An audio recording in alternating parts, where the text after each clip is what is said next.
Good morning. This is Brian Dickinson of the California Student Aid Commission, and welcome to Dreams in Action Day. This is a live online event intended for practitioners who will be assisting students in completing the California DREAM Act application. And in particular, we'll be demonstrating the 14-15 academic year application.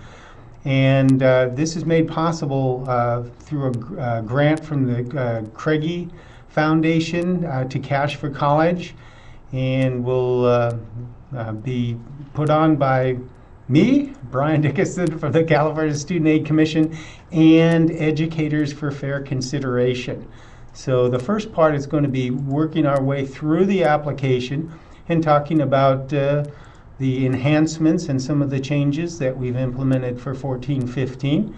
Now off camera, I have an assistant, and I might occasionally gesture or ask them to advance the slide or whatever, so don't be taken aback by that. And also be aware that we're recording this presentation, which means that you'll be able to view it later on.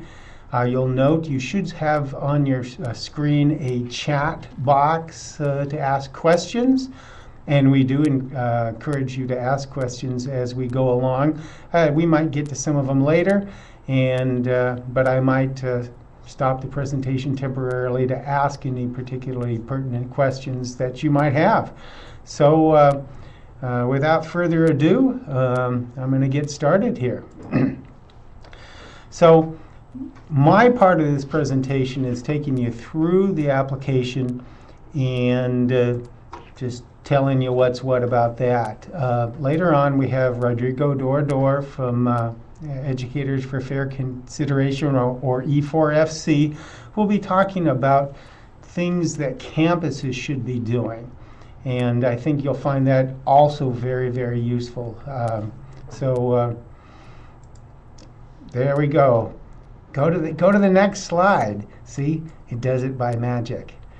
Okay. Now you have to click on the slide there. Okay, so who is this application before? When we talk about the California DREAM Act application, we're talking about a financial aid application that can be used by students who meet the eligibility requirements of AB 540, and you're probably familiar with those, and that's what the 4 bullets at the bottom are. But that first bullet is pointing out something that we encountered this last year. And it was a very good thing to encounter, but it did cause some confusion. Students who go through the Deferred Action Process, or DACA, they might receive a Social Security number, and they're very tempted to fill out the FAFSA application.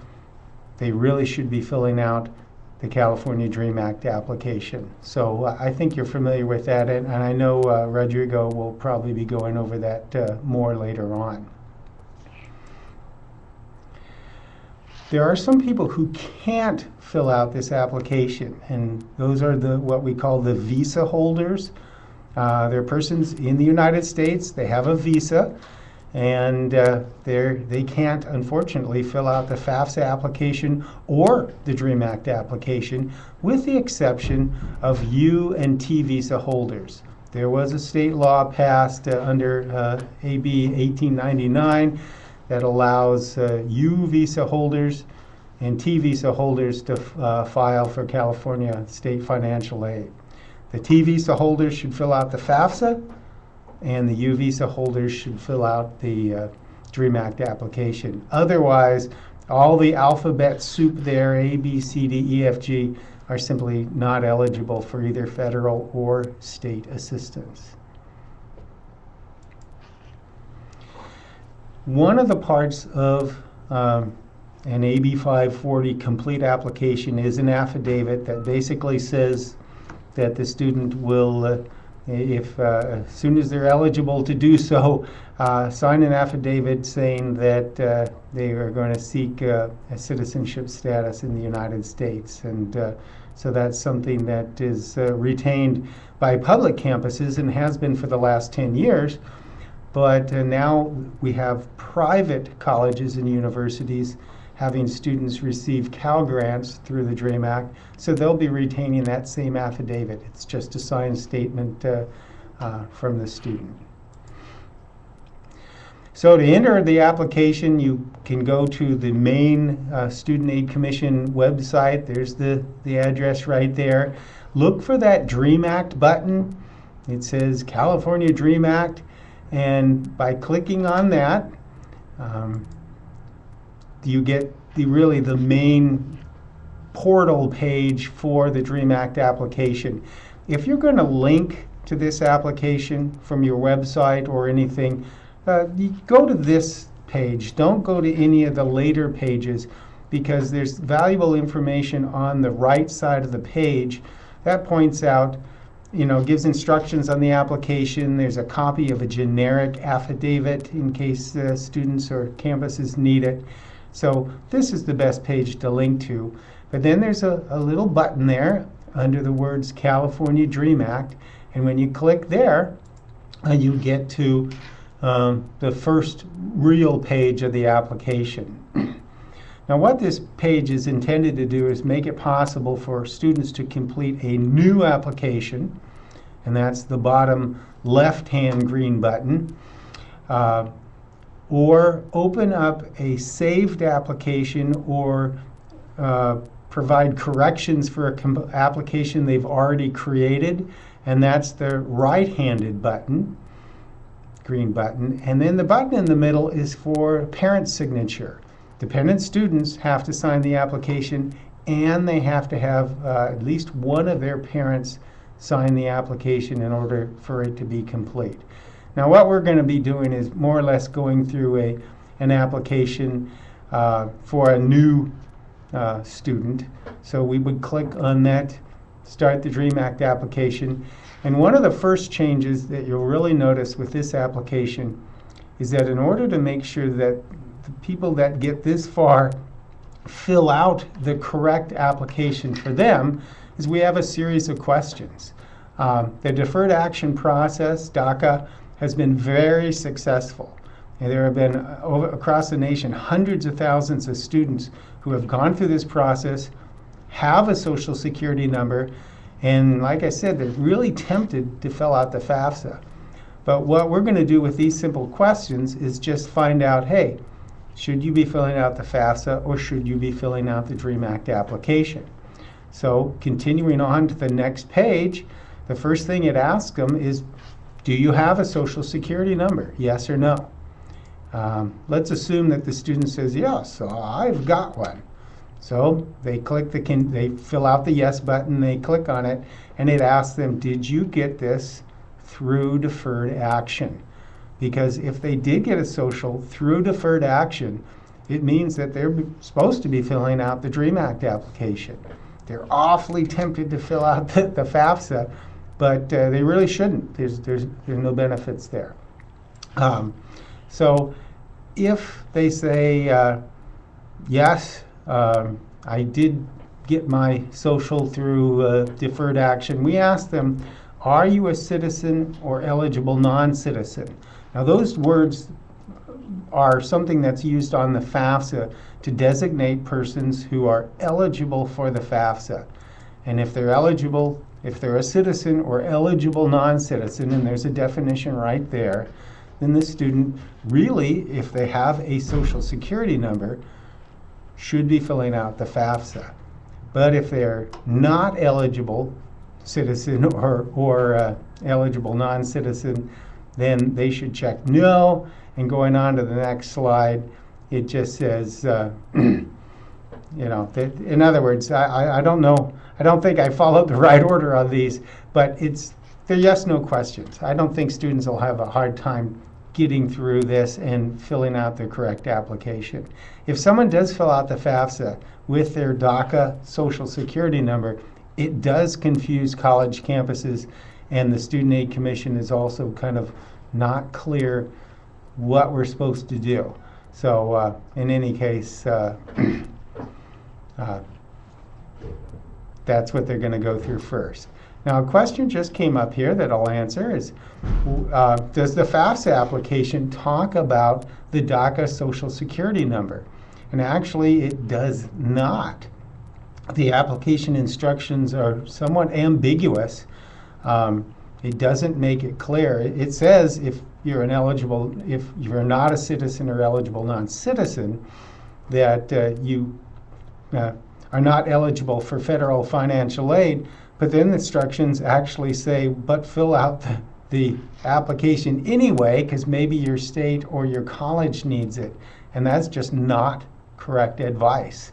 Students have been definitely confused by the fact that the FAFSA is not clear in saying there's no benefit to filling out the FAFSA if you only have a DACA Social Security number.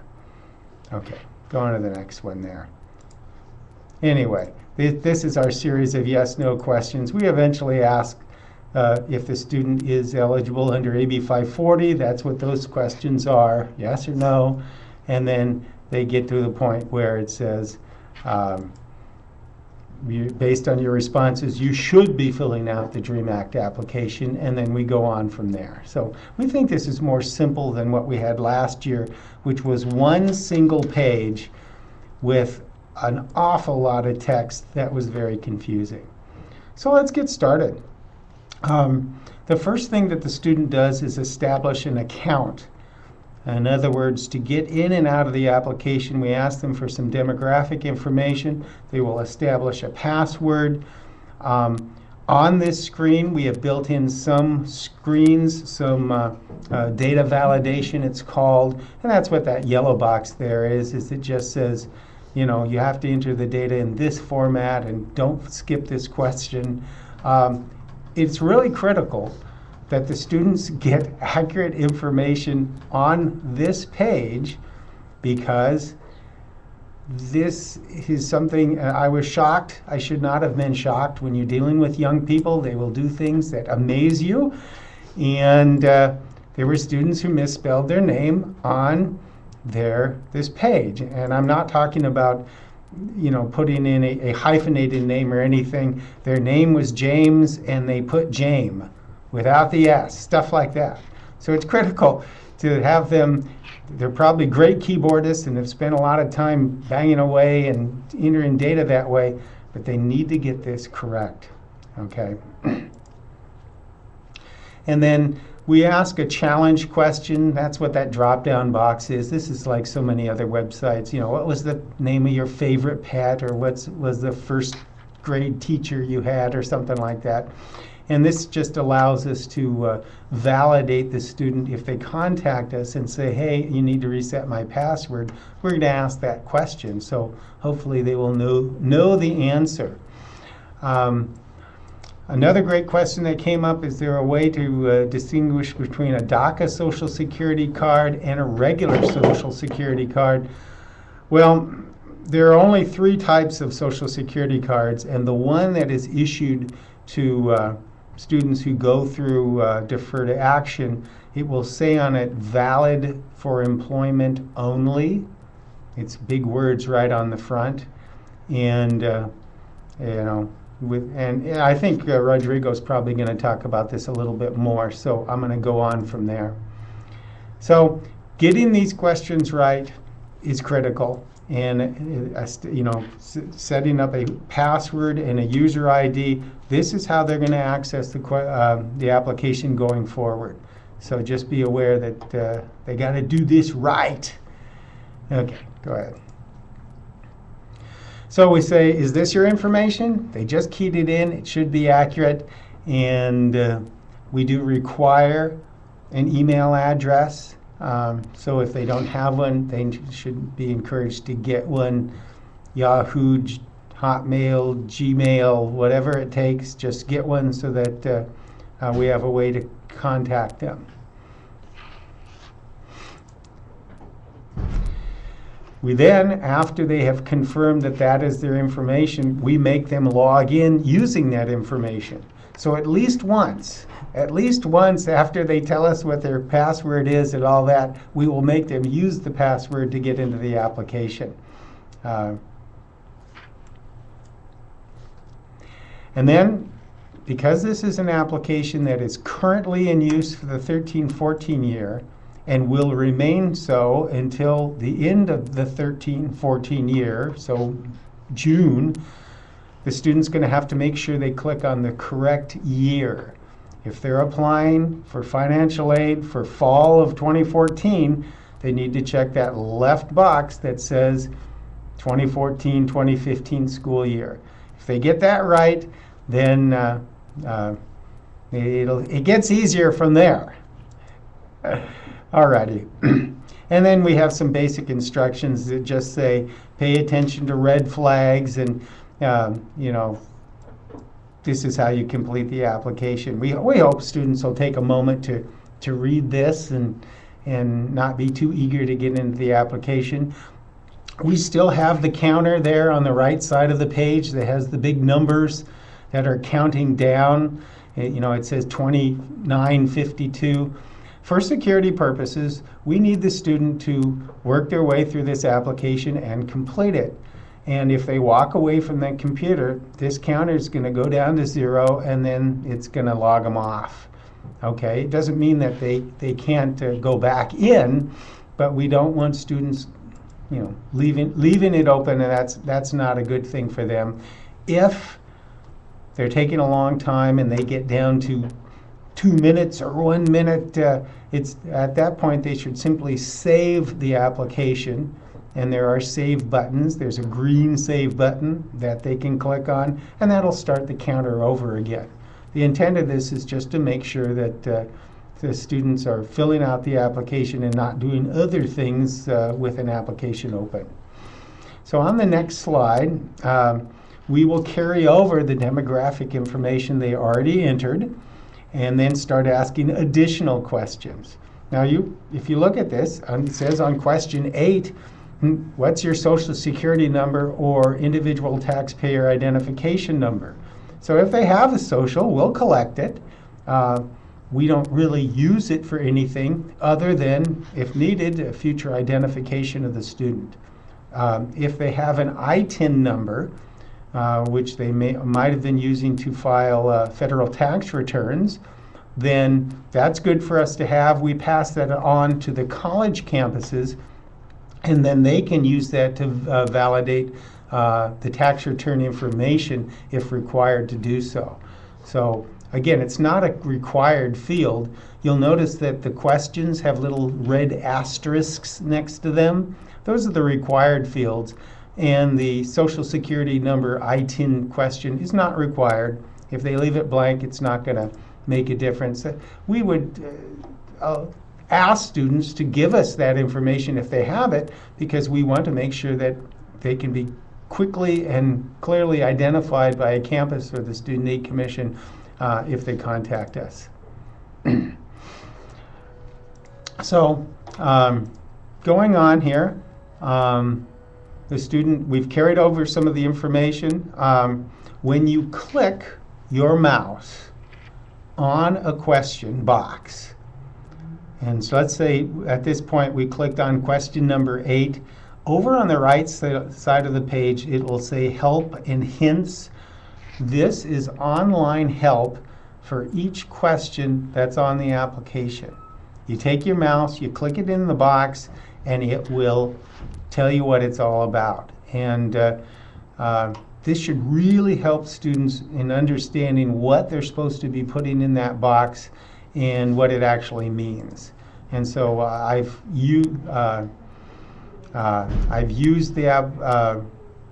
put that in several places with help. One of the questions that just came up is it okay on this application for them to use their DACA Social Security number? Most definitely. It is a real Social Security number, and that can be used to identify the student by the campus if they need to. Okay, it doesn't qualify them for federal aid, but it is an identifier that we would like to have if they have that number. So going on to the next slide, I'm not going to tell you exactly how to enter a driver's license number, copy it off the card, but we continue to ask questions that are used to make sure that we can categorize the student correctly and give them full consideration for state financial aid. Also, This application data is sent on to college campuses. And what college campuses are used to is the data that's on the FAFSA application. So this application replicates that. We're going to send them the same information. So you'll notice questions down there 16, 17, 18. In fact, where is 17? Well, some of the questions are skipped because if the student says that they're a citizen or not an eligible non-citizen, not a system, we're not going to ask for their alien registration number. This is called skip logic. So make sure students don't get confused by the fact that the order of the questions sometimes looks like we're skipping questions. If they're required to answer it based on their prior responses, that question will be there.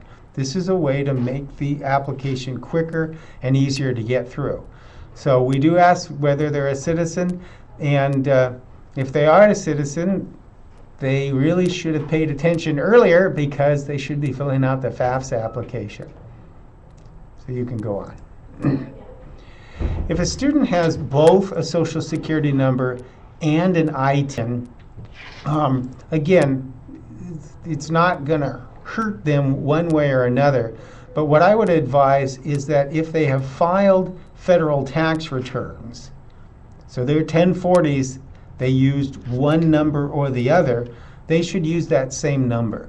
What it does is that, again, colleges will possibly be verifying this information. This student should present a tax return that has the number that they listed on this application here.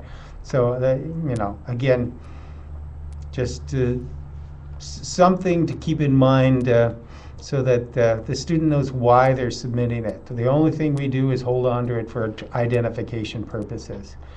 There's drop-down boxes on the application. This one shows you the state. We assume all these students will be from California, but if they're not, if their actual residence is outside of California, which is unlikely, we put down the drop-down box just so we can gather that information.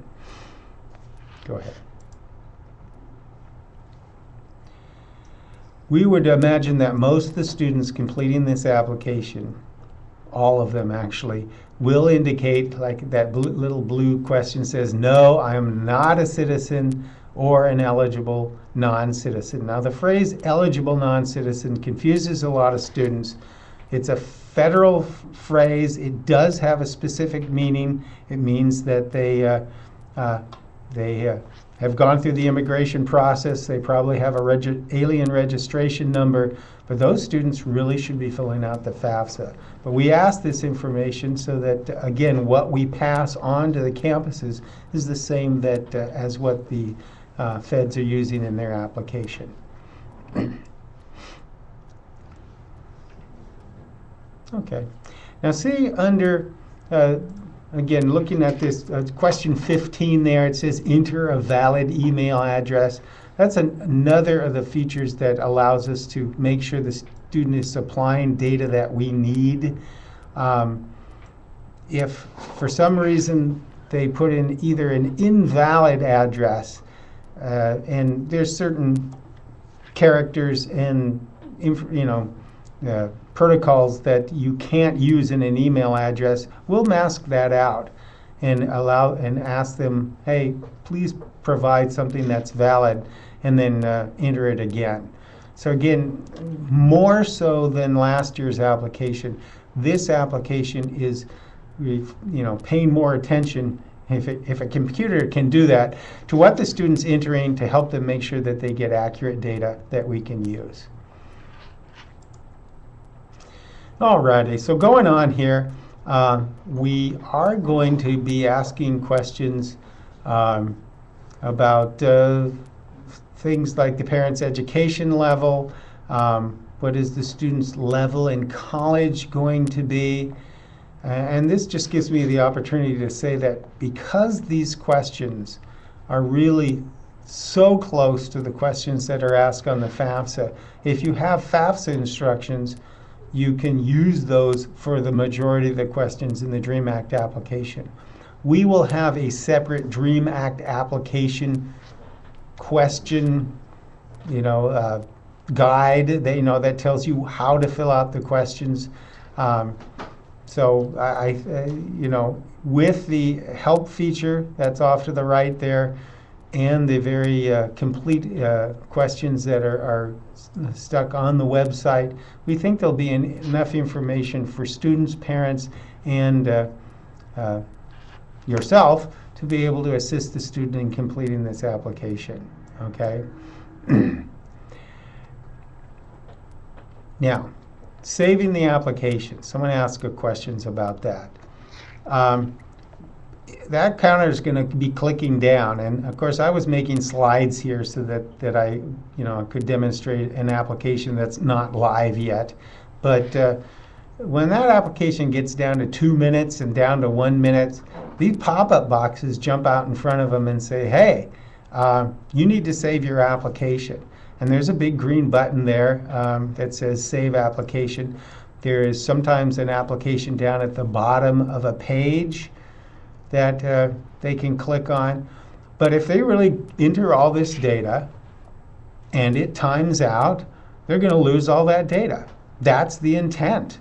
We don't want their data, their application to remain open if it appears like they're not there. So they don't have to save after every question, but they should watch that counter, and when it goes down a ways, they should click on it, and that will save their application. And that's what it's for. Okay. Go on to the next application. We are going to ask for the student's high school. This is really important because we match high school GPAs with the data on this form. And the student enters the name and city of their high school, and they'll be provided with a list of high schools that are in that city. They can just click on it and have that information entered. This really helps us match that GPA so that they can get Cal Grant consideration, which is a big chunk of money we want them to have. Okay, so there it is. They've entered Roseville, and the high school city is Roseville, and then down right below that kind of brown copper line there, it says Roseville High School in Roseville. So that was what they wanted to. If they can't find their high school, and we encounter this, they keep entering Lincoln High School. Maybe try Abraham Lincoln High School. Okay, there's other ways to enter it. If worse comes to worse and they just can't find their high school, they can simply type in the high school name, click the little box there that says school not on list, and we'll be able to use that. It just was not going to be as simple as just clicking on a light. So going on further, I want to point out that you'll notice that right up above question 28 there's little tabs. One says instructions, one says student, dependency, parent, signature. The student can navigate through this application by clicking on the tab fields. So let's just say that they've completed their application and they've closed out their application, and they come back later with a parent, and it's time for the parent to sign. They would open up the application and just click on that signature or that parent tab, and the data can be entered in that way. This is just a way that we've broken up the application so that there's succinct sections, and it's just a little easier to go through instead of one big giant long page full of information. We do hope that students who are in high school will select never attended college first year. But anyway, those are the choices, the drop-down boxes that allow them to choose their grade level. Again, this is pretty much like the FAFSA application. If you're familiar with that at all, you'll you'll notice the similarities. Okay. A question comes up is there a CEEB code function for high school? We don't expect students to know their CEEB number. That's the College Entrance Examination Board or College Board number that is used to designate high schools. The Student Aid Commission does use that number, but we didn't want to have a separate code list or a giant drop-down box of the thousands of codes that exist. So just have them put in their city and that first few letters of their school name. They'll probably be able to find it if they just click around a little bit. I've used it and it doesn't seem like it's onerous. Okay. If a student has taken some community college classes and they're still in high school, are they a high school student? Are they a college student? Well, they really should say, hey, I've never completed college before, because technically they're still a high school student, but good for them in getting some credits ahead of time so that they can get a jump start on college. Go on to that. There we go. Go to the next slide. Thank you, able-bodied assistant. Okay. So I'm down now in questions. It says question 32, 33, 34. This is where the student's going to tell us whether or not they are going to complete a federal tax return. And it does have a bearing on, it doesn't affect their eligibility for financial aid, but it does change the application. So here's a situation where the student has selected for question 32 that they're not going to file a tax return. Now you'll look at question 33, it says, what income tax did the student or will the student file? So if we click on not going to file on 32, and we go on to the next slide, whoa, it skips from 32 to question 39, because all those questions have to do with filing the tax return and entries that are from the tax return. We still ask for the student's wages and their spouse if married. That's questions 39 and 41. So we still have information that we can use to determine the student's eligibility, but if they don't file a tax return, we don't want entries. They don't have entries. Those are supposed to come directly from the tax return. So again, another example of how we've skipped some questions, make it a little more simple and save the student a little more time. Let me check my watch here. Hey, we're doing great. So we ask the same questions as the FAFSA. So when you get to the section that's called additional financial information, some of the questions we ask might be things that not only will a high school senior not have, if that's the person filling out this application, but also some of the benefit programs that we ask about are things that only citizens can have. The reason that we kept them there was that we wanted to stay the same as the FAFSA and put the same information in there. So sometimes a student will participate in a program and not really know what the program is. But again, we're still evaluating this application. The feedback from practitioners like yourself over the last year has been extremely useful in us identifying the major problems and sticking points in the application. It didn't mean we could fix all of them because we were under a very, very tight schedule with limited resources. But in any case, we will continue to revise this application as time goes on.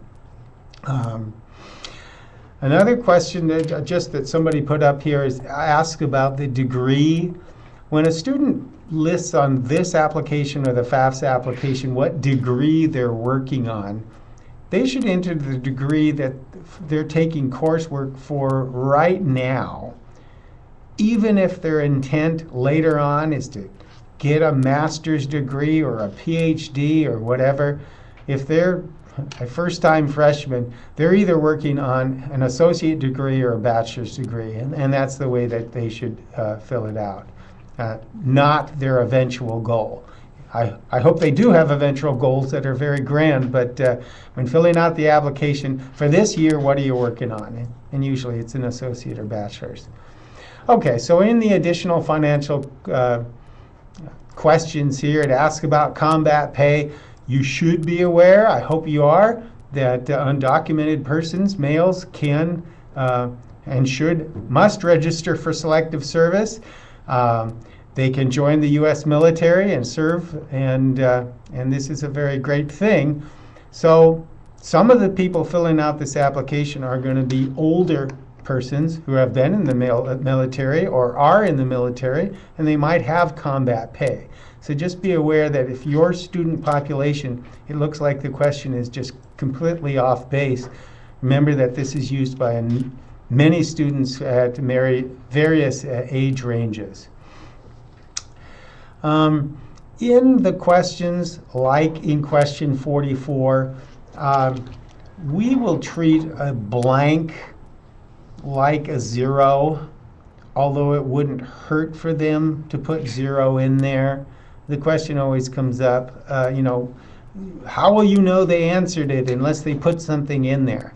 And so it might be a good exercise for the student to be paying attention, and if they don't have any income in a particular field, put in a 0. And it shows that they're paying attention and that they've completed that. However, we don't expect most people to have received combat pay for the last year, and so we don't require an entry. That would just be too much and too onerous. Okay. Now the California DREAM Act application does not have any provision to allow males to register for selective service.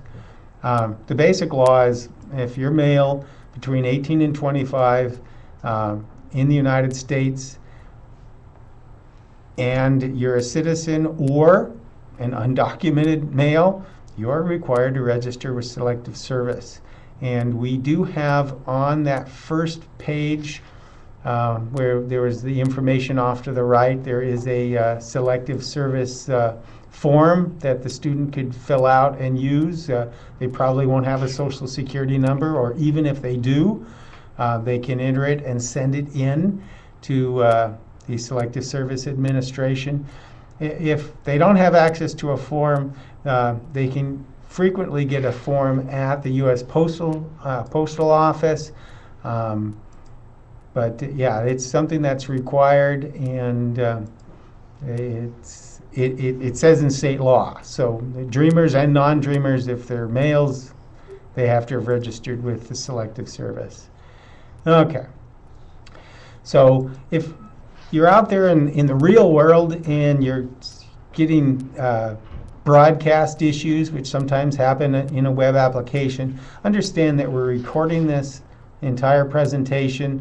The slides are going to be available for you, so you will be able to see this in the future, and even if you're having a little difficulties. Okay. So untaxed income, it says child support and living allowances paid to military and clergy. Again, we replicated the FAFSA questions. If they don't have any of that type of income, they should simply skip it and go on to the next set of questions. Okay. We do need every person completing this application to include at least one college that we can send this information to. Otherwise, the Student Aid Commission won't be able to consider for Cal Grant because we don't know the type of school they'll be attending, which makes a difference of which program we consider them for. And we won't be able to send the data to any college. Now, like the FAFSA application, they might not have even been accepted to a college at the time they're filling out this application. Simply list all the colleges that they've submitted applications to, or they might be submitting applications to for the 14-15 year. They can use the college search there. We ask them, there's instructions that say right there, just enter the name of the college and they can find it, and then click on it, and it provides a list. That person put the city of Long Beach, and there's 3 colleges that are in Long Beach that qualify under this program.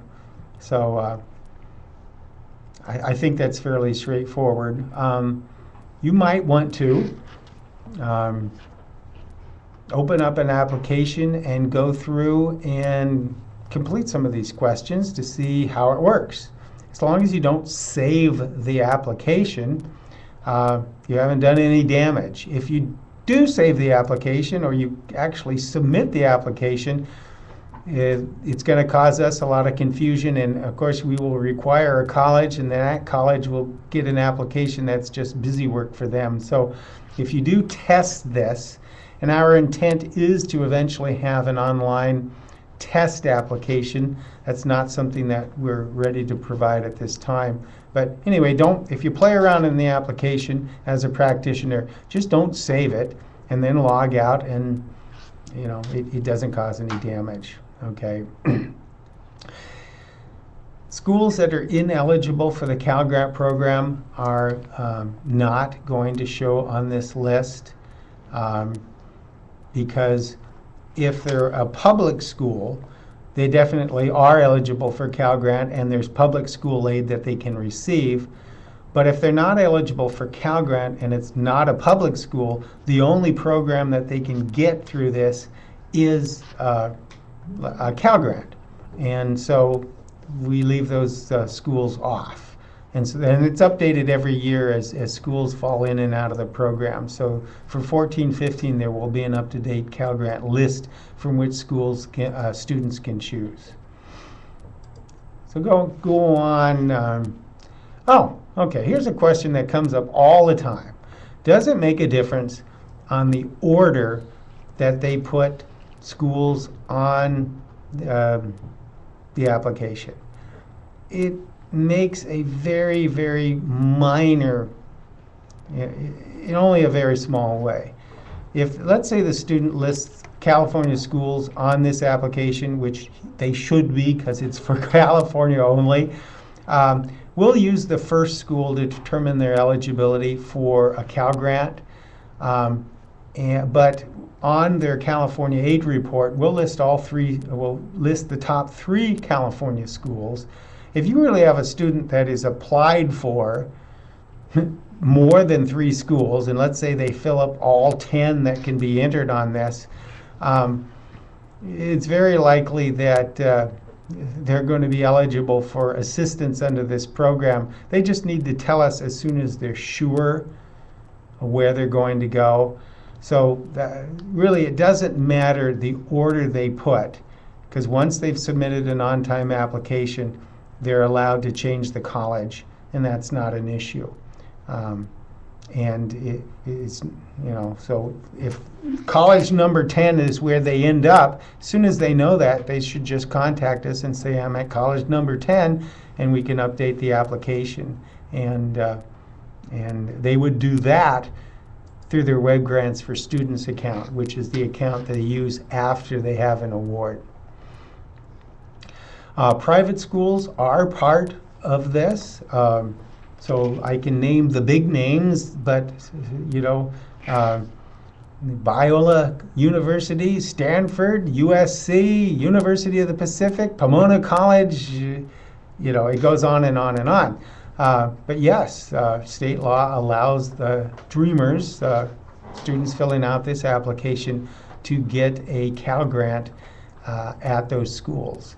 So by all means, if they have applied to and are hoping to attend a private California college or university, they should put it on the list, and we will consider them for a Cal Grant at those schools. All right, so go on to the next, go on. Here we go.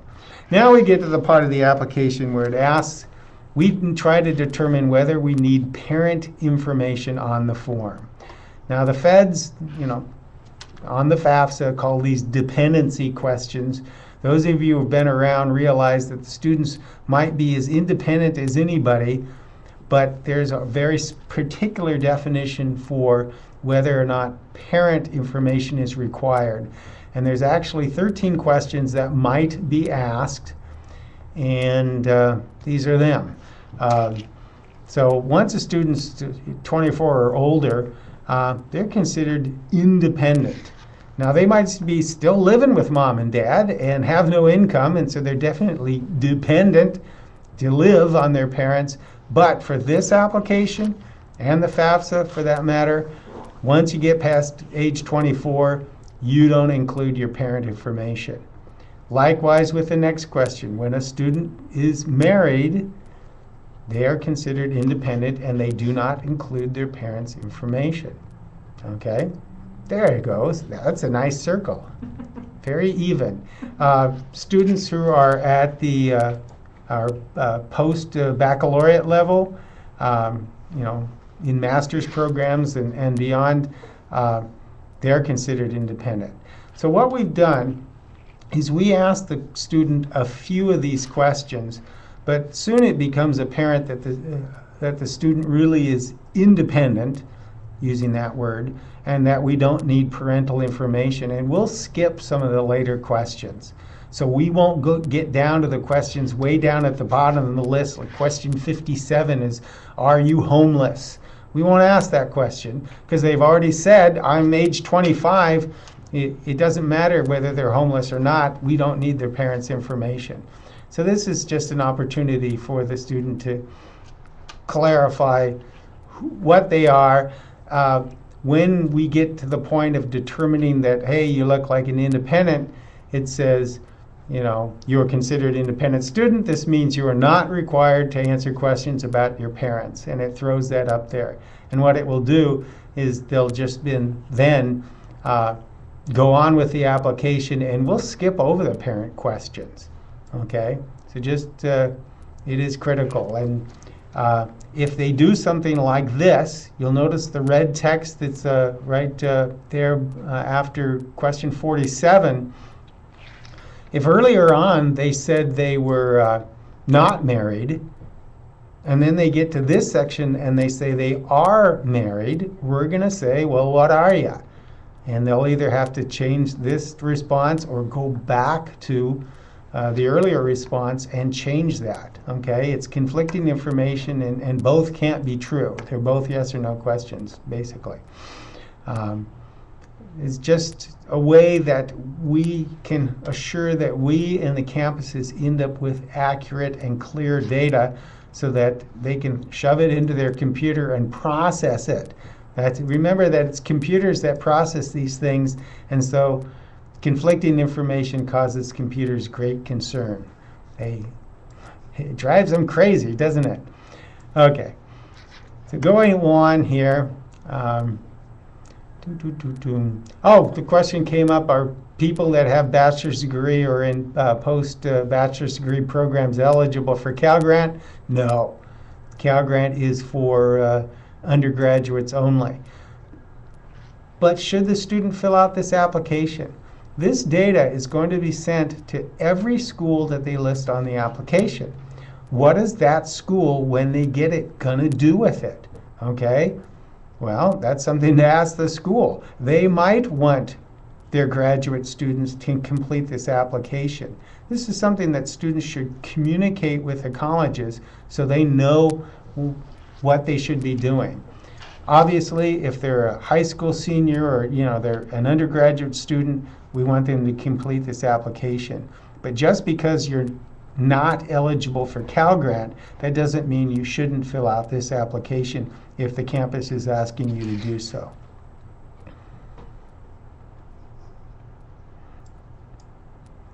Okay.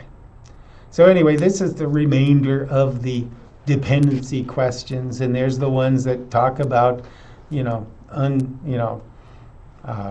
homeless students and things like that. There are specific or mostly specific questions about what is someone who's homeless in general. In almost in all cases, they're going to have someone get an official designation of them being homeless. It talks about HUD, Housing in Urban Development. It talks about a school or district representative that serves homeless students, or a director of a home for foster people. See, I looked over at my person over there. That helped me. So in any case, read the instructions if you want a little more information on the specifics of who is homeless. In general, if you've got a roof over your head, it begins to get harder for you to say that you're homeless, even though you might technically meet the definition. Especially if you're couch surfing, you may or may not, but the instructions will get into that a little more. Okay, go on. I got ground to cover here. Yeah, go one more. There we go. Now, after we complete those questions on dependency, we have stuck some other questions into the middle of this application specifically for foster youth to see if they qualify for the Chafee grant program. And so, in particular, foster youth should be completing out this application, not only because they might get aid from the campus, but because we can consider them for Cal Grants and the Chafee grant program. So question 59, and then it goes on from there, 60 and 61, ask them, so we can determine their Chafee eligibility. These are questions that are not on the FAFSA. I keep saying this is so much like the FAFSA. Well, this is a very specific instance where it's not. We ask questions more than the FAFSA so we can determine whether they're eligible for additional aid. Okay. Let's assume that the student is considered a dependent student. They answered no to all of the dependency questions on the other tab there. We're going to start asking questions about their parents. Now, the FAFSA for this coming year has decided to not talk about mother and father. They're going to say parent 1 and parent 2. And the reason they did that was they wanted to get rid of the order. If they ask father first, that's not more important than mother. So they've just said parent 1 and parent 2. You can enter one or both in any order you want. Also, we begin to get the feds have acknowledged, and the state of California is acknowledging that there's a parent might be not of a specific gender. Let's put it that way. So rather than asking father, mother, they just say parent 1 and parent 2, and that's the data that's entered. Okay. So we ask whether the parents are married. We ask for the parents' email address and where they live. These are all the same questions that are asked of students. This is information that's required to not only establish their demographic information, but to see if they're eligible under for financial aid. Keep going there. I don't want to cut off for Rodrigo. He's going to look at me and okay. So anyway, there's an example of the red question there. It says, well, what is parents 1's social security number or I-10? So if the parent has a social security number, they should enter that. If they have an I-10, that individual taxpayer identification number, they should enter that. But if they don't have either, we ask that the student put all zeros. And the reason for that is so that it's clear that they didn't just not answer that question, but that they're saying this person doesn't have all zeros. Now that's a protocol that's carried over from the FAFSA application, and we didn't want to do it any differently. So it does ask, hey, what is it? You either have a number or you don't, and please fill out this. You'll notice that the questions are required. Now, if the student's in a single parent household, they really should make that person parent 1, and they won't have parent 2 questions. They should simply skip those, and that's entirely appropriate. Although we would expect that they fill out the marital status question indicating that their parent is single or divorced and not married. If they say they're married, we're going to say, well, where's that other parent? So again, there's still opportunities in this application for conflicting information, and some of these red notes that come up there point out, in some instances, some of the inconsistencies that might be on the application. Okay, go ahead. All righty. I'm just looking at it just to make sure that there's nothing. Let me check out some of the questions here. Let's talk about an issue that I can't claim to be a super expert on, but yet you might come across, and that is parents and students who have been using a number that's not their Social Security number.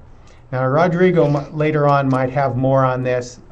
The point is that if they do that, they probably should come clean as early as possible. The college campus is probably not really going to care if that happened in the past, as long as they correct it. That's general advice. But to go further is just going to make things worse, okay? Now, so again, I'm not an expert on this, but I wanted to bring it up so that if you were thinking those thoughts, you maybe could think some questions that you can ask for Rodrigo in just a few minutes when he starts. So it came up, so I wanted to ask it. Go on to the next question. Okay, so we ask, where are your parents living? You know, because we're dealing with primarily undocumented students, it's possible that their parents might not be in the United States.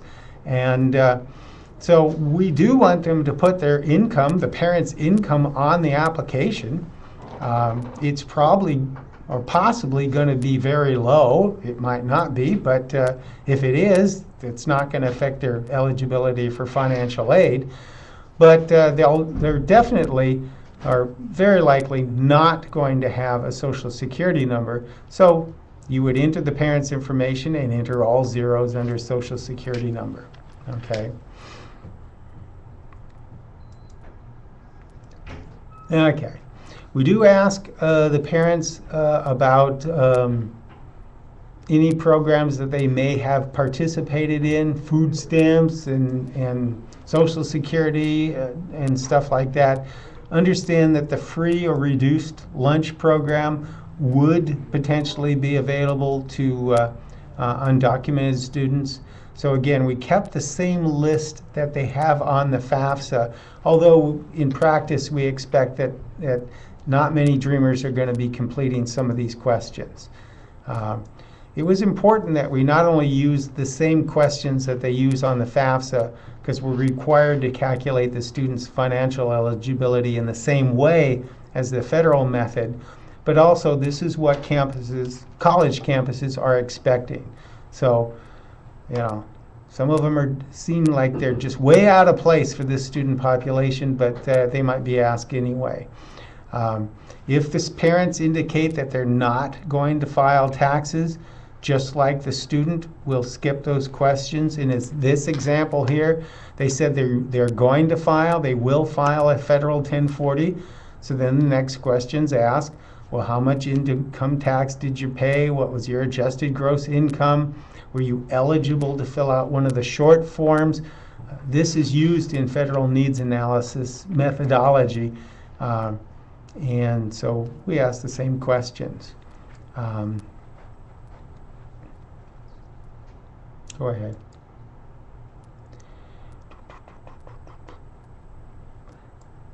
Again, the same questions. So, I don't know. I hate line by lines. If I did this line by line for real and expounded on each one, we'd be here 2.5 hours. So what I'm suggesting is that if you have a specific question, you can go to the Dream application website right now and bring up that question on the complete instructions, and it will provide a substantial amount of information on that situation. If you really think you have a situation that cannot be answered by our application instructions, you may want to consider contacting a campus, because it sounds like the situation might be so special that you'd need to communicate with the campus anyway so that they knew what was happening on the application.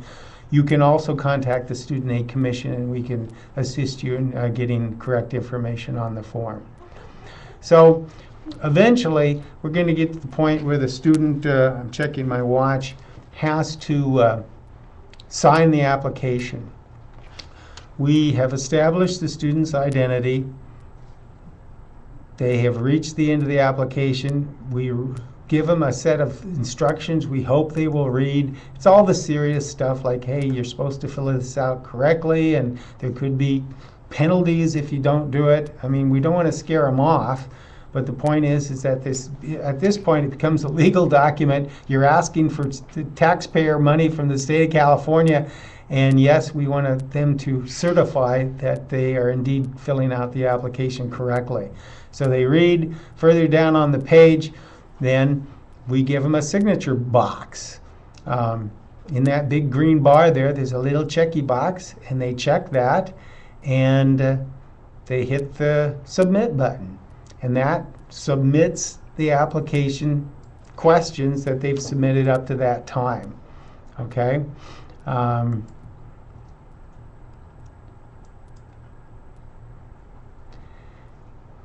I'm reading one of the questions, so that's why I'm pausing. If you did this on live television, the people would go crazy. So the question is, what if both parents live in the household, but they're not legally married? Well, the FAFSA has changed, or will be changing, for 14-15. If both the parents live in the household and they're not married, going forward, both of them will put their information on the FAFSA and this application.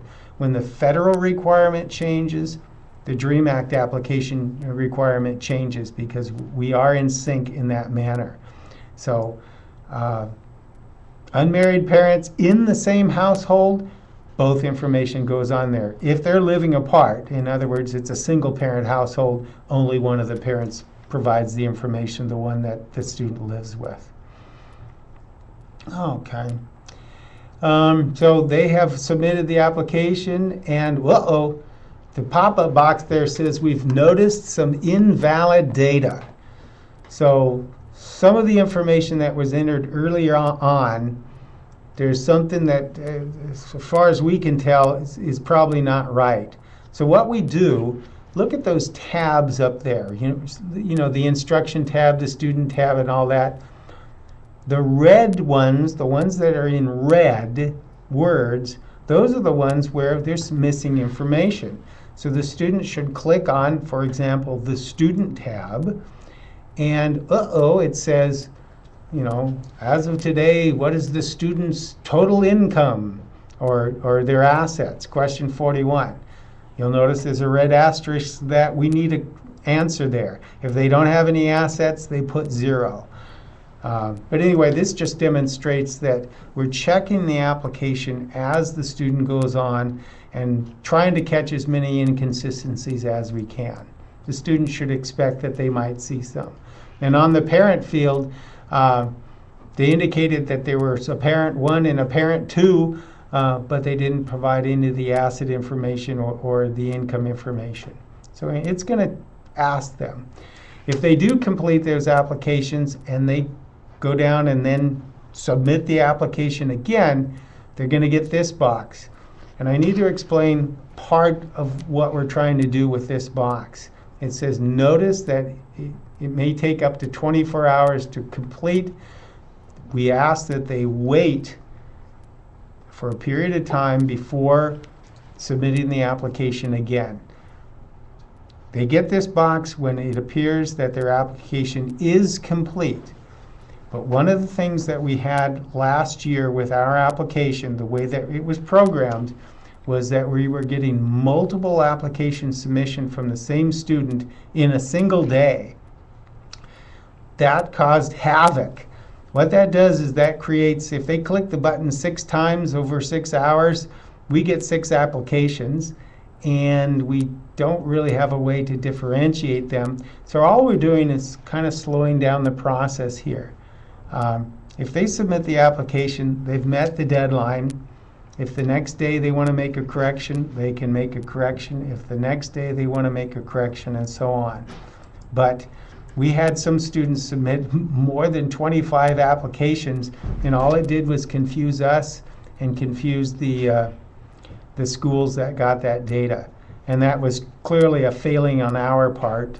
We shouldn't have allowed it in the first place.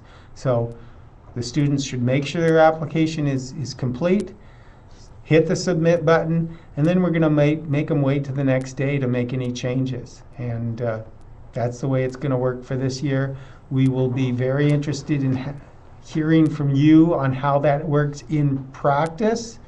But just make sure that you don't submit unless you really think you've answered every question correctly.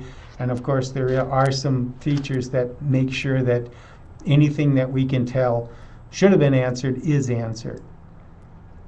Okay. Now, when you have completed the student submission process, just like for last year, there's going to be a confirmation page.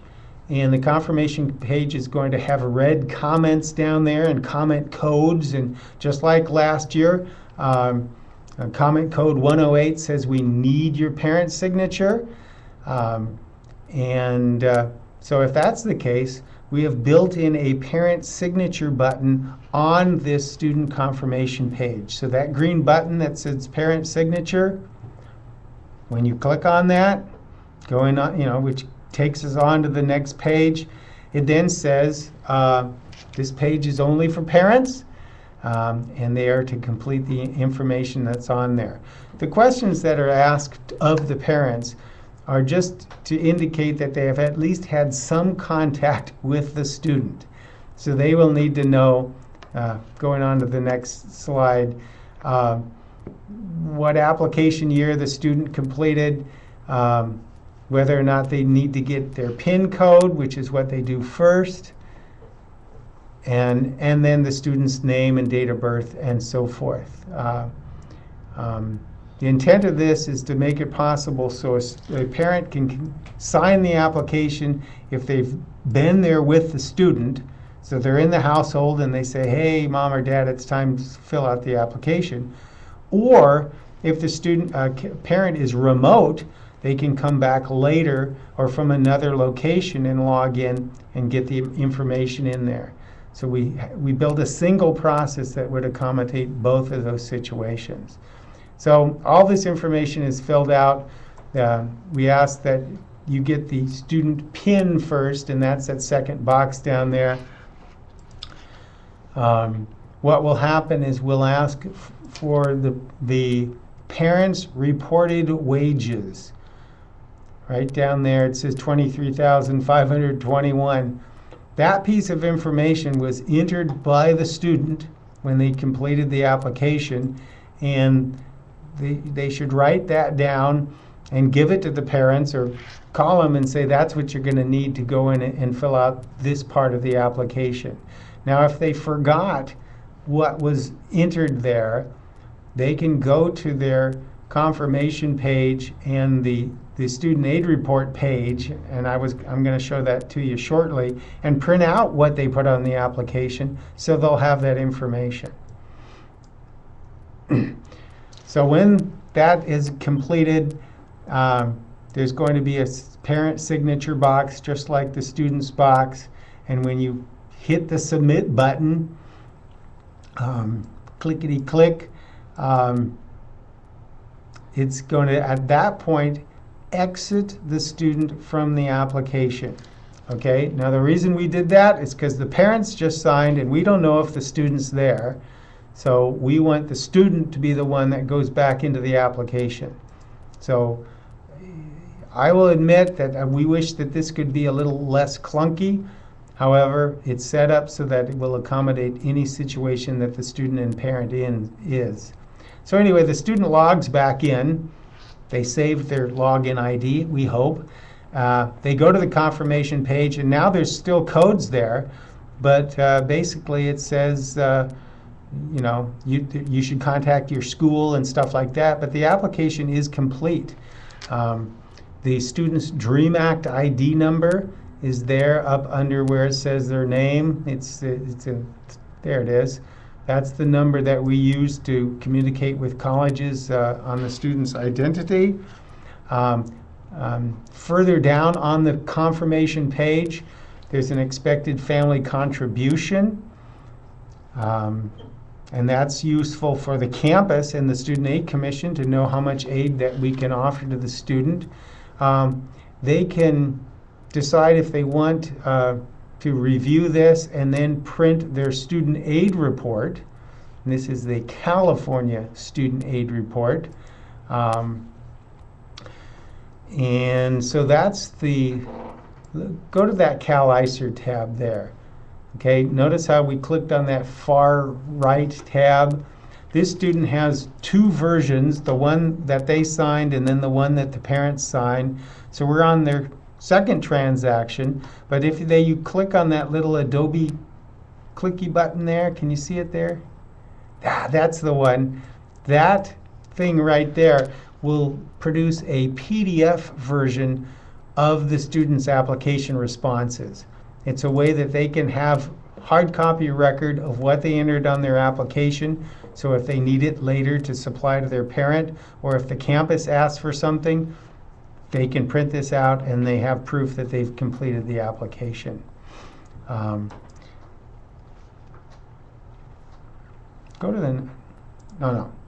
back. Okay, sorry about that. I just I needed to see where I was. We're up here in Rancho Cordova, California, but okay. So at this point, the student has submitted a complete application, or at least as far as we can tell. After one day, they can go in and make any corrections that they might find. When you make corrections on the application and submit it, the application is updated real time. It is immediately updated. We will send the data to college campuses less often, every few days, probably not daily, but even the campuses, many of them didn't want the information daily. So after they complete the application, go on to the next slide, they should check and make sure their data is correct. They can go back into the application and enter more colleges the next day. Go to the next slide. They should contact their college and they should say, I've completed my California DREAM Act application. What do I need to do next? Now, most colleges are going to have a web page that they can view, so they don't necessarily have to try to get them on the phone. But if they're a high school senior, they definitely want to make sure they maintain their eligibility to be admitted to and attend the college by keeping their grades up. What we found is that Dreamers can get senioritis just like any other students. So encourage them to keep studying and make it so that the transition to college is a smooth one.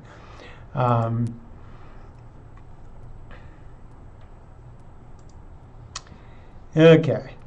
When will the application be available for students to fill out? June. I almost said June. January 6th, 2014. There's really no benefit, and we wanted to make sure that we started it on a schedule that would work for us. At the end of the year, we have an awful lot of computer stuff to do in order to set up the application, and we determined that January 6th would be the date. And so can parents request their PIN ahead of time? No. This application The parent PIN is determined when the application is completed. We don't have any way to establish the parent's identity, so that's the way that works. If the parents had a PIN from last year, the system will assign them a new PIN. Okay? It's different than the federal process. This is a different application. That's the way that we ended up doing it. Can a school print out the student's Cal ICER? Good question. Colleges will be able to access the information and see that data. I don't know whether they will have a SAR to print out. I'll find that out. But thank you for asking that question. Okay.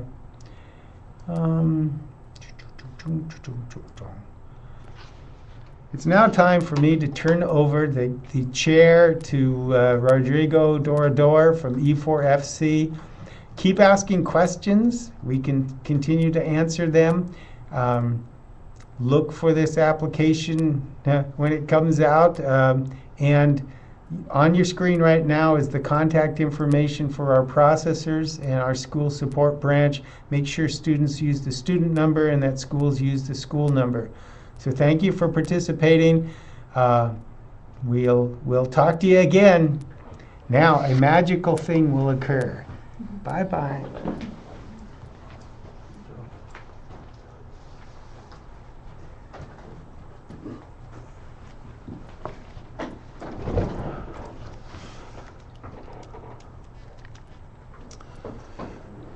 Hi everyone, thank you so much for being here, and I'd just like to thank CSAC for letting me be part of this event. My name is Rodrigo Dorador and I'm the Outreach Coordinator at Educators for Fair Consideration. Today I'm going to be speaking with you about a very special topic for me. I'll be talking about realizing the dreams of undocumented students, and this topic is very special to me because I am an undocumented student and I was once in high school. And I'm especially happy to talk to all the different practitioners, educators, and anyone in a role model capacity today, just because those types of folks, especially educators, that helped me find my way to school. One of the special educators out of many that I've had was actually Miss Kaufman, who you can see there to the left of me in my graduation gown. When I was a senior in high school, I entered into Mrs. Kaufman's AP English 4 class, and since the very first day she was very welcoming, to the point where halfway through the year she would start calling me by my nickname, which in high school was Dora. And so in class you would hear her call me out and say, "That was a very insightful comment on that poem, Dora. Great, thank you so much for providing. That was a great contribution to the discussion, Dora." And I just felt very warm and very close to her because she was so welcoming. When it came time to apply for colleges, that senior year and that winter time, I needed to tell someone about what I was going through, and so I decided to tell her. And I went to her office and just told her, "Miss Kaufman, I don't have papers." And I thought that she was gonna kick me out of the class, and so I started to break down, and right away she gets up and comes close to me and says, "Dora, don't you worry, we are gonna find a way." And that made a huge difference, just knowing that I had someone who believed in me, especially when I didn't know how I was going to get to college, made a huge difference.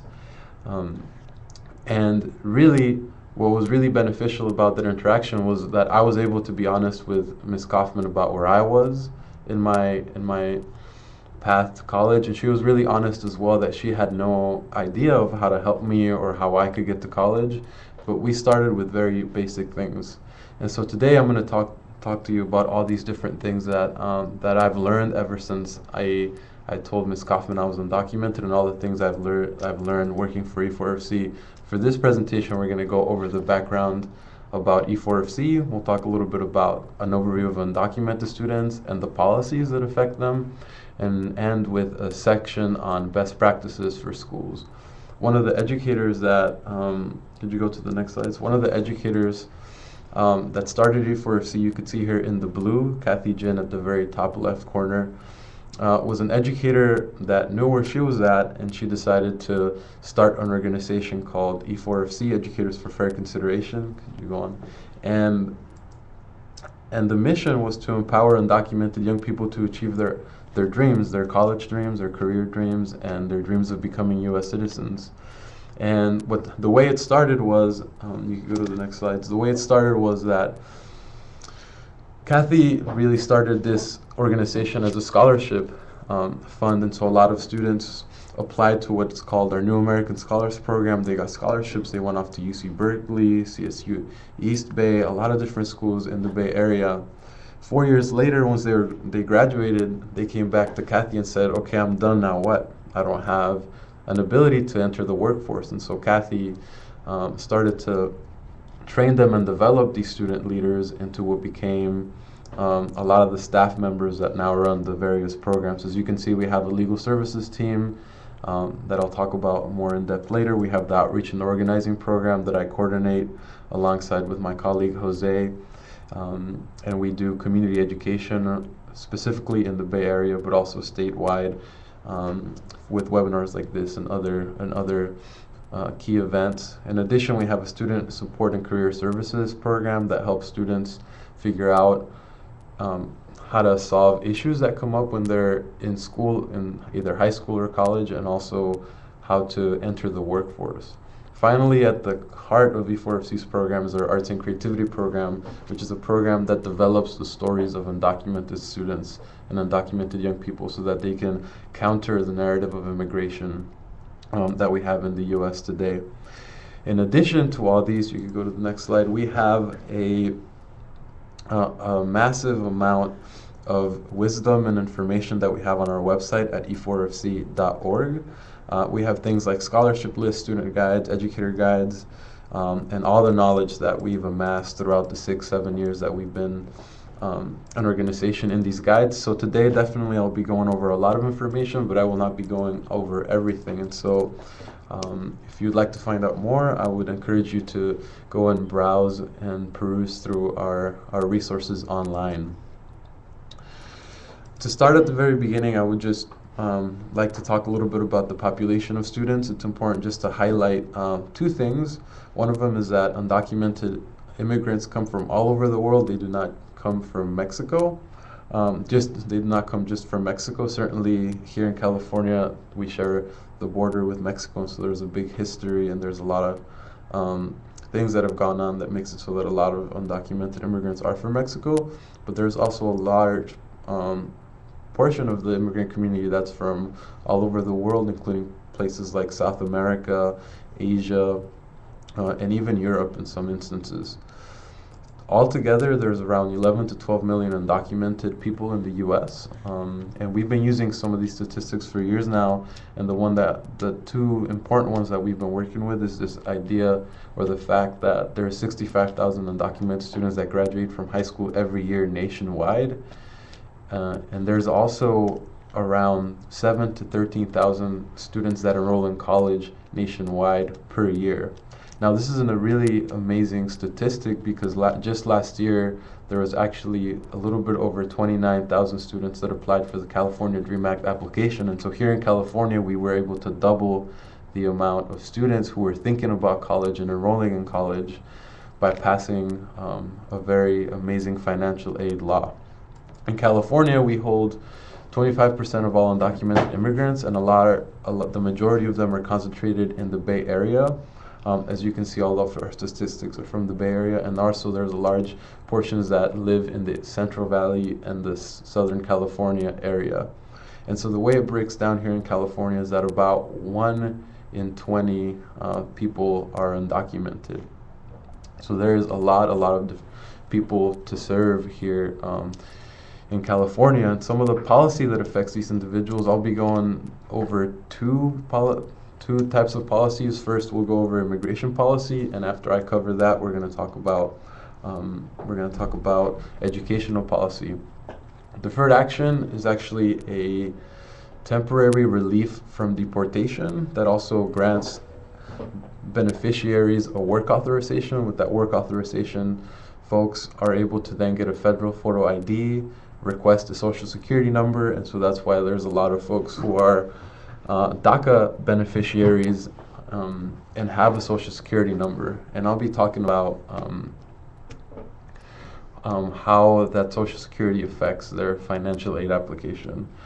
Aside from having that social security number, they get a lot of other benefits like the ability to travel abroad once they get to college, apply for some loans, and also get a state ID or a driver's license. It's important to recognize that deferred action is not the DREAM Act. It's not the California DREAM Act. It is not even a legal immigration status. All it is a promise from the U.S. government that students who are approved are protected from deportation and will be allowed to work in the U.S. for 2 years. And this policy makes it so that students are eligible to reapply every 2 years as long as they continue to meet the requirements. And here they are. The eligibility requirements are that students come to the U.S. before they're 16, that they're continuously resided since June 15, 2007, so meeting the requirement that they've been here for 5 years or more to the present day. They have to have been under the age of 31 as of June 15, 2012 when the program was announced, and should have also been out of status prior to that date. They should be currently in school, have graduated or obtained a GED, or a diploma from high school, so either need to be in high school in a GED program or have already graduated either, and they have to have been, if they were some of the lucky few that were able to go to the military, because undocumented and even DACA beneficiaries are actually not allowed to be in the Army. If they were able to get there by whatever means, they should have at least been honorably discharged in order to be able to apply for deferred action. Finally, folks who want to apply for this program should have a pretty clean criminal record, and what that means is that they should not have been convicted of a felony or a significant misdemeanor, or have more than 3 misdemeanors, and they should have been present the day that Obama announced this program. It's really important for students who feel like they don't know whether to apply or not to connect to our legal services. Here you can see a picture of our legal services team for this year. We have an attorney and 2 accredited representatives who can represent folks in immigration court who are running the program. So it's 3 staff members that run the program, and they have 8 interns who are all pre-law undocumented students or are very connected to the undocumented community. And what they do is they've created a lot of different resources for students. If you can go to the next slide, we have a Dreamer intake service where we do a case analysis for free. And so what happens is students can go online to make sure that they can fill out a survey of about 40 questions, and then that'll enable them to get an answer from us in about 2 weeks to a month about what legal remedies they can apply to. It's actually, what we found is that of about 1,000 students that have gone through our intake service, there's been 25% who have qualified for a permanent remedy, being able to become citizens within 6 months. So it's a really great resource, and it's free and anonymous for folks. In addition to that intake service that lets people know about all their legal options, we have a step-by-step guide for Dreamers who are applying to deferred action. We have an educator toolkit. We also have a document that's called 10 reasons to consider applying for deferred action for folks who are on the fence. And for folks who have been approved, we have this resource called DACA Now What? How do I travel abroad? What benefits am I eligible for now that I have this status? And so there's just a lot of help that our legal services has been able to create. And now, that was the immigration policy, and now I want to talk a little bit about the educational policy. And in terms of, I just want to definitely address the question about the services in the Bay Area. Our legal service, our intake form, is available anywhere in the U.S., so anybody, and maybe even for folks who are outside of the U.S. who want legal opinions about their cases, they can go on our website and fill it out. They can be in Florida, New York, Southern California. For a lot of our other services, like our outreach team, we work primarily in the Bay Area. But I would still encourage you, if you want to have us out in Southern California or other states, to just get in touch with us and see how we can help. Maybe we can provide a webinar or provide some of the materials we've created, and you can go to our website at e4fc.org. It'll be at the end of the slide, so you can also check our website name there. Now, I did want to go back and talk a little bit about AB 540, just to do a little quick reminder. These are the requirements for folks. They have to have gone to California for 3 years or more, graduated or gotten a GED, and fill out an affidavit. Now, the big thing that I want to hit with AB 540 is the confusion around AB 540, the Deferred Action, Social Security number, and the California Dream Act. Basically, here's the difference. AB 540 is a law that allows students to pay in-state tuition by being classified as California residents for tuition purposes. And so when a student goes to the school, the admissions office will give them a special classification as an AB 540 student. Deferred action, however, is a work permit and a protection from deportation. It actually does not affect their AB 540 status. And so what folks will do, what is actually happening this year, is that a lot of students are submitting their applications using their deferred action social security number. And what happens, a lot of the college campuses are automatically putting these students down as California residents for tuition purposes, but not with AB 540 status.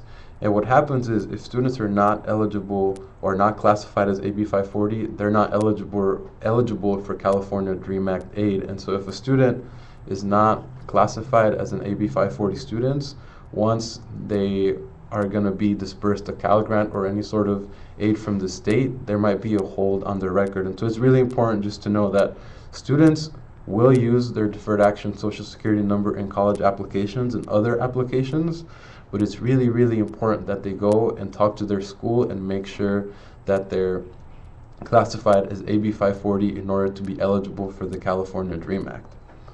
In order for students to do that, is they should fill out this AB 540 affidavit. Every campus should have one, and it looks like this, and it basically asks students to prove that they've graduated from high school or have a GED, that they've been in school for 3 years or more here in California, and that they check what kind of status they have, because AB 540 is not only a law for undocumented students, it also benefits a lot of U.S. citizens who maybe moved out of California but then are coming back to college. So they should mark that second box at the very bottom where it asks about, check the box that applies to you, and then just sign the affidavit stating that they're going to apply for U.S.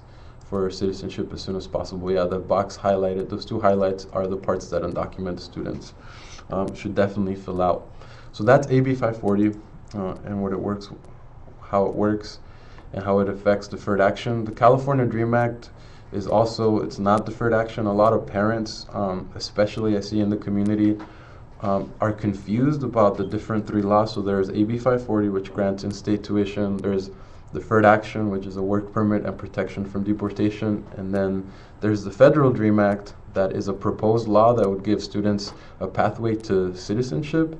And that's not what the California Dream Act is. The California Dream Act provides access to institutional, state-based financial aid for AB 540 eligible students.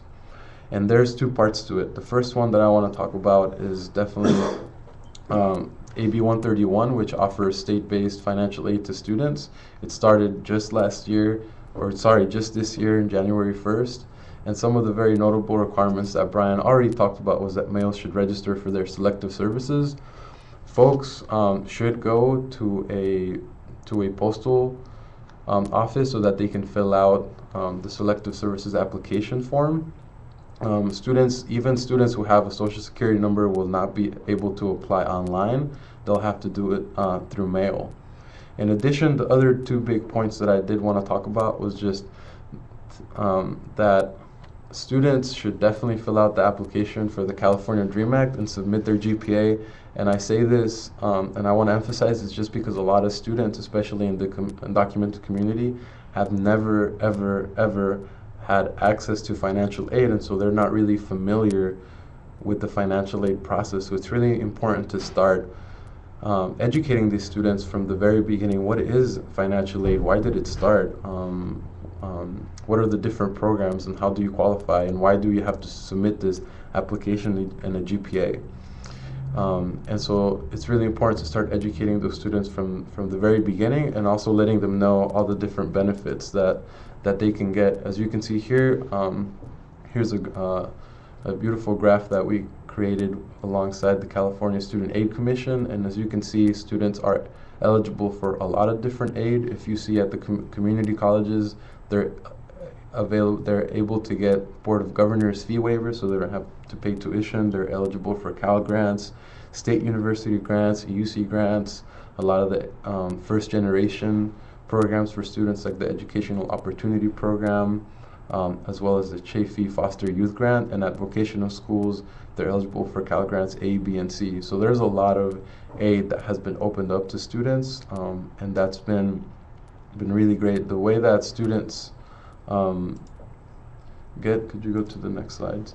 The way that students get access to this aid is by filling out the California DREAM Act application and submitting their GPA. Last year, there was a little bit over 8,000 students that did not submit their GPA verification to the California DREAM Act, and so they were automatically disqualified for getting a Cal Grant. We want to make sure that these students submit their GPA verification, and there are two ways. Some school districts will automatically upload these GPAs to CSAC, and so that's one way. So if the school does that, that's great. But there will be schools that don't do that, and so what you'll have to do is have to figure out what students are able to apply for aid, and then submit what's called the non-SSN GPA verification form. And it's a form that's available on CSAC's websites where students can fill out their information, and that's how they can get their GPA verified. And then a lot of folks are asking, just want to pause for some questions. Yes, you'll be able to get the PowerPoint. It'll be alongside the video. And then folks who are DACA, if folks can qualify for both DACA and AB 540, they're different programs, and so you have to check the AB 540 requirements, and if students meet those, then they can qualify for AB 540. They should also check the DACA requirements, and if they fit those, they can also apply for that program. In terms of some other practices, going back to could you go back one? Yeah, in terms of going and talking a little bit, one more forward. In terms of things that educators can be doing to work with the students and educating them out, the very key things to educate the students about and the parents about. In terms of the parents, is just letting them know that they should start preparing their income information for the applicant to apply. And so there's just this difference. There's parents who feel like they can submit and file taxes, and there will be parents that will file taxes, and that'll come very handy when students are applying for the California DREAM Act application that's due on March 2nd every year. And so there will be also parents that don't want to submit or file taxes because of fear of being found out by immigration. And so it's important to just let those parents know that it's okay not to file taxes, but there might be consequences for that. One of those consequences might be if a family meets income criteria and they're chosen for income verification, there's about 20% of students at CSAC will select for income verification. If they're selected for that, they'll definitely have to file taxes so that each school can individually verify the income. Also, for students, it's really important to tell them about the steps after submitting. The process of financial aid does not end once students submit the application. They should get these 3 accounts. They should get a Webgrants for Students account, and they can so that they can check the status of their California DREAM Act application, their Cal Grant, and they can check the status of their GPA. So that's where students can go and check to see if their GPA has been submitted to CSAC. They'll obviously have an account with CSAC because they'll have the California DREAM Act account, and then students should also open school accounts with all the schools that they are applying to so that they can check and accept the financial aid that those schools are offering to them. If folks have more questions about this topic, I'll be answering them towards the end of this presentation, and just know that on January 25th, E4FC is going to be publishing a very in-depth guide about the process for AB 540 students to get through the California Dream Act process and successfully accept their financial aid. Some practices for college campuses that's really important for the upcoming next year is actually institutional practices that I've gathered from meetings with a lot of different universities who have been working on implementing the California Dream Act at their school.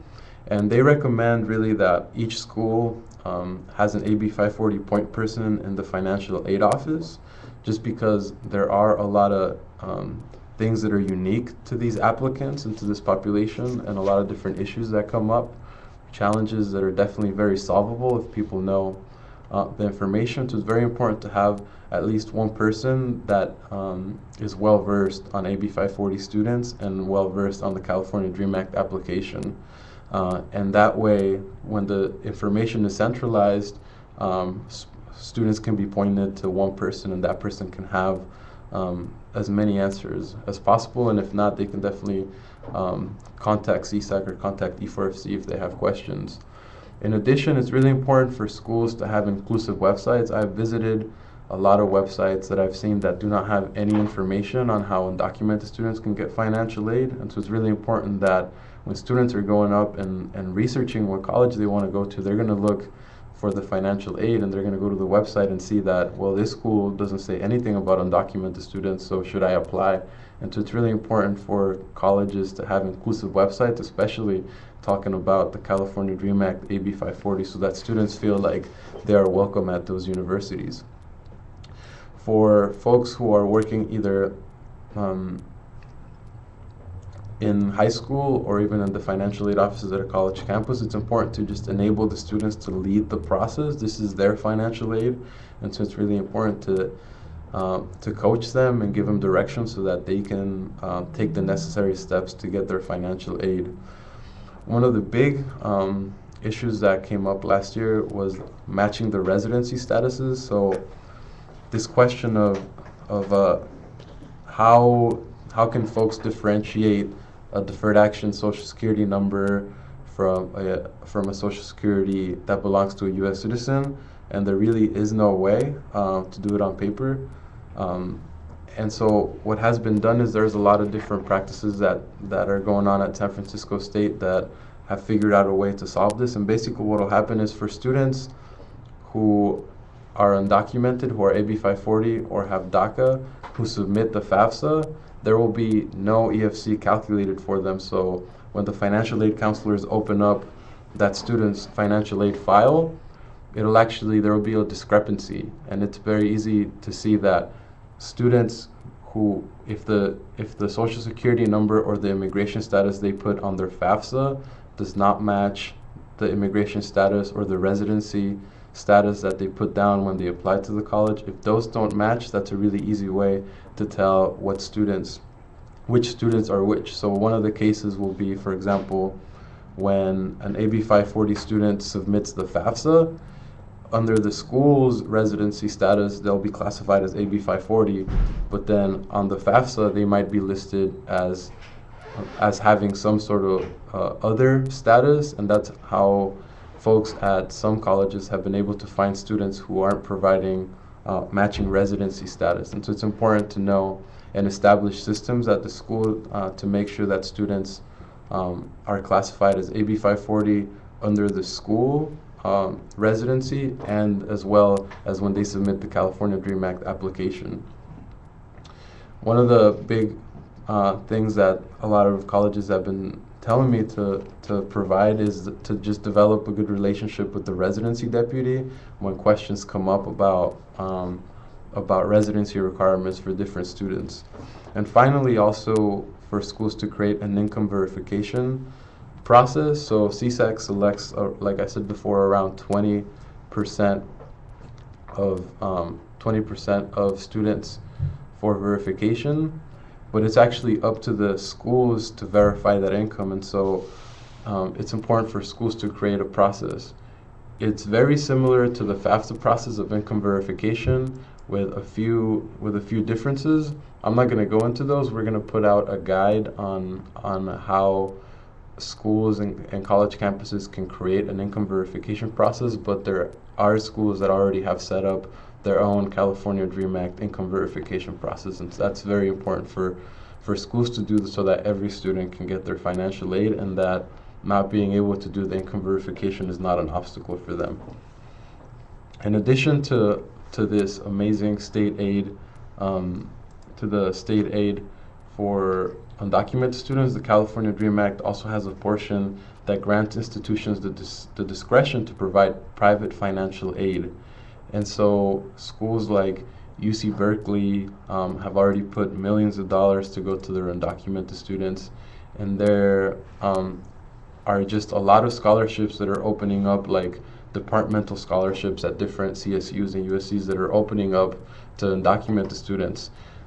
The thing about the law is that it does not mandate schools to open up scholarships, and so it's very important to research all the scholarships that are available and open to undocumented students, and also advocate for more students to advocate for students to make sure that more scholarships are open to them. Can I see some of the questions from these? So AB 540 students are to complete the FAFSA and DREAM Act applications. Not clear on your statement. No, AB 540 students should submit the California DREAM Act applications. What happened last year is that a lot of students received a social security number through deferred action, and a lot of educators were telling them to apply for FAFSA because they didn't know what the social security number was. And so it's important to make sure to tell students which application to fill out. So if they're AB 540, they should fill out the California DREAM Act application. And then what is one of the other questions? Can we assume? Yeah, can we assume? So the other question that I'm getting is, can we assume that if a student was born in the US, that student will complete a FAFSA, not a DREAM Act application? If a student is a US citizen, they should submit the FAFSA. Yes. Okay, so I think those are all the questions. So yeah, so it's really important to make sure that that students are applying to the scholarships at the institution and are also looking to other scholarships, because to fill the gap in terms of financial aid, because undocumented students still don't qualify for federal financial aid. And so at E4FC we have a really great resource that's just our list of scholarship that doesn't require proof of U.S. citizenship or legal permanent residency. It's basically a scholarship list for folks who are undocumented or have deferred action and it includes scholarships specifically to the Bay Area as well as California and nationwide, so that students can apply to those.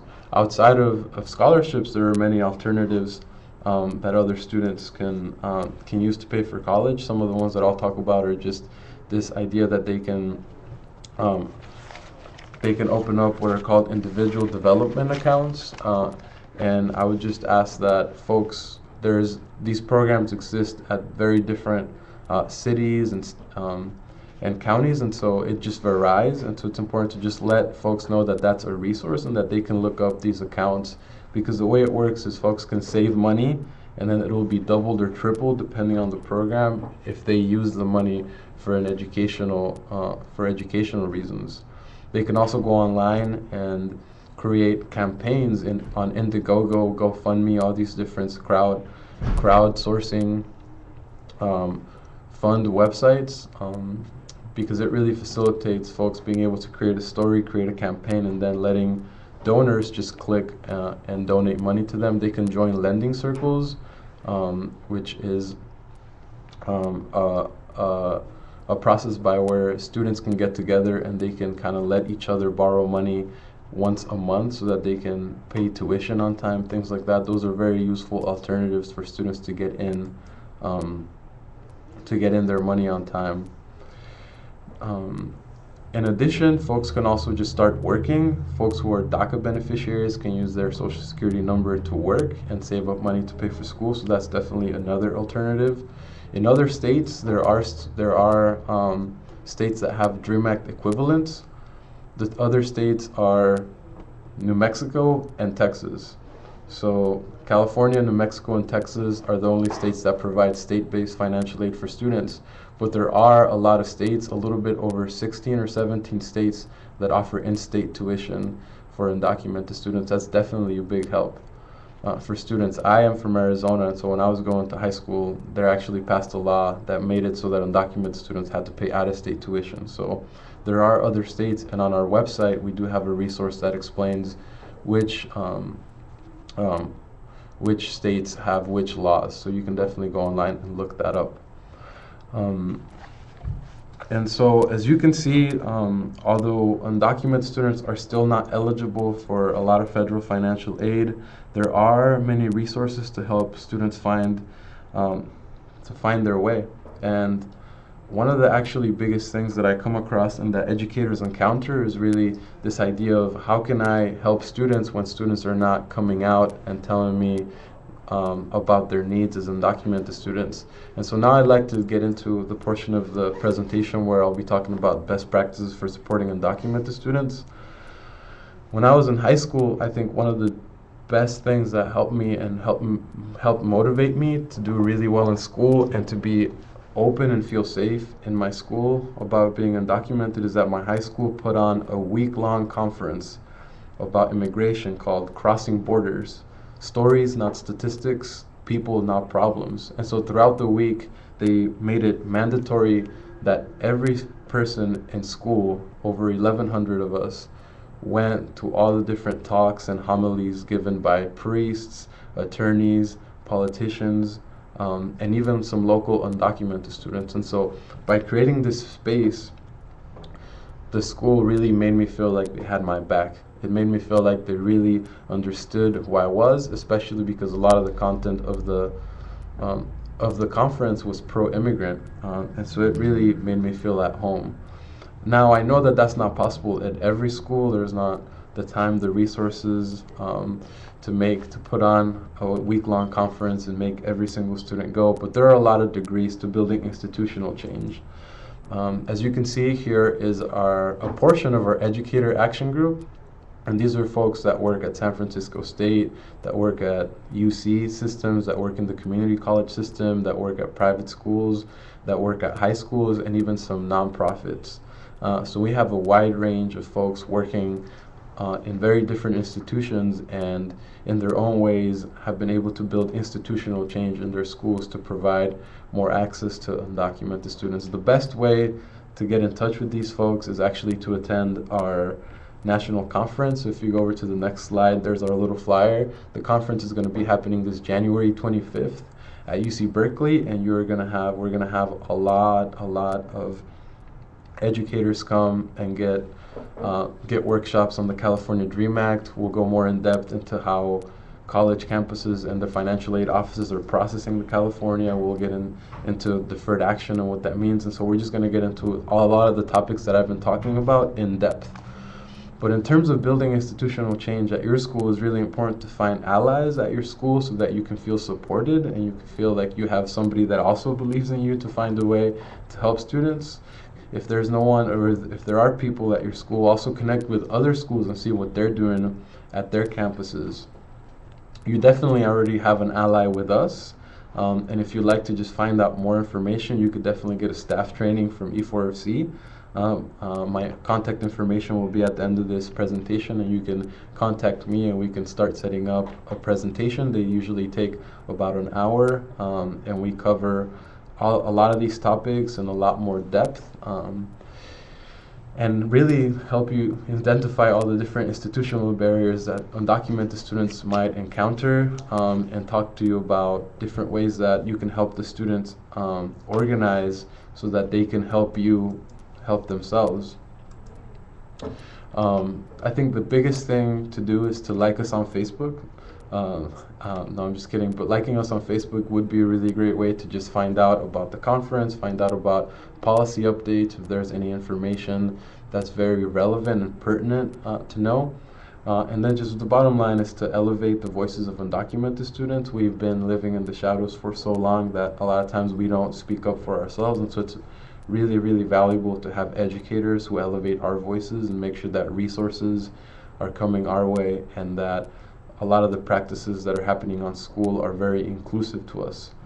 One of the ways to start making sure that the voices of undocumented students at your institution are elevated is by confronting the stigma and really defending students. So if you go to the next slide, this is one of the sites that was actually very common to me living in Arizona. There was a lot of immigration officers around. There's actually an immigration office around 2 miles away from my house, and there was always a lot of protests going on that were very anti-immigrant. And those did not only exist in Arizona because the TV would come and pick them up and broadcast them in California, wherever you were in the US. The media covers a lot of this type of information, and so it's very, very pervasive, and a lot of students do end up seeing this and then feel like there's a stigma in being undocumented. So it's important to confront the stigma and to create a safe space at the school. Overall, please be respectful of the students and be very confidential. It's a very private decision to talk about.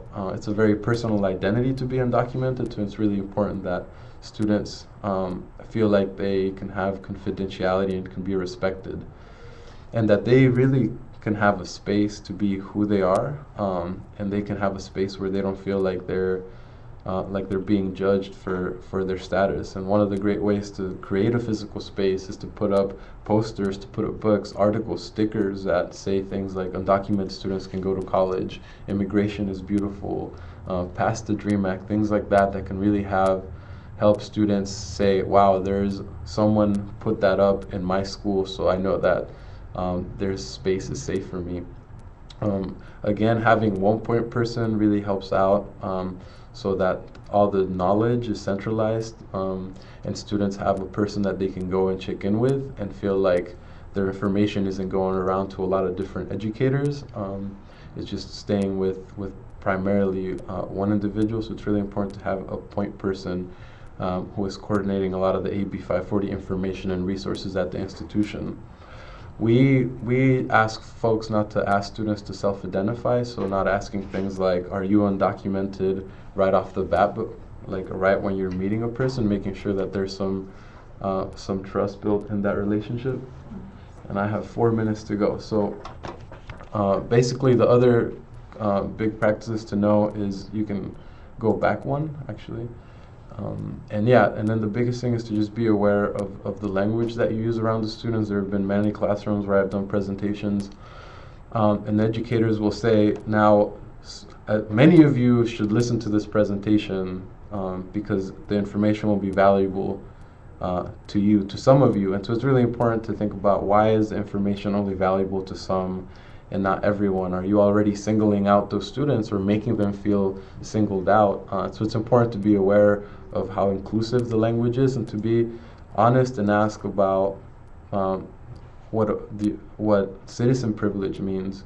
One of the questions that we ponder a lot as undocumented immigrants is this idea of, why is it that someone who was born in a specific time, in a specific geographical location, gets the privilege to vote, to be a citizen, and how come another individual who maybe wasn't born at the same location at the same time, but eventually lives there and contributes to society, why don't they get the same type of privileges? And so that's a question to always ponder and reflect upon when thinking and talking to undocumented students about how they feel about this issue. One of the things that we do at E4FC, could you do 2 slides more? One of the things that we talk a lot about at E4FC is this idea of storytelling and letting students use their own voice to talk about their experiences, so that they're not, because a lot of students don't see themselves, they see a lot of times this label that they have that they're illegal, and they start really believing it. So it's important to let students tell their own stories and see and tell about all the different contributions and positive things that they're adding to society. One of the ways to do that is you can go on our website, thingsillneversay.org, so you can go to the next page, which is where students can see a lot of the different stories and videos that have been created already, and they can add their own voice and story by sharing it on our website, Things I'll Never Say. And then the last thing that I think I have is just letting letting parents and the other community members be involved, educating parents. Like I said, we do outreach and parent presentations, and we offer services in parents' language so that they can get more educated and involved in the process. And so yeah, so then that's all of that I'll have for you today, and then I'll have about, so no more time? Okay, so what are the next steps? Yeah. So we encourage people to check back to the CSAC website, Oh, the okay. eForbes website. We will post these presentations hopefully by tomorrow, Okay. by the end of the week. Yeah, so if y'all didn't hear that, so the video will be posted hopefully by tomorrow, and then you can check back, and definitely if you have more questions or would like to get more training from E4FC, you can contact me and we can make sure to set up a presentation at your school site. Great, thank you all for having CSAC and E4FC today.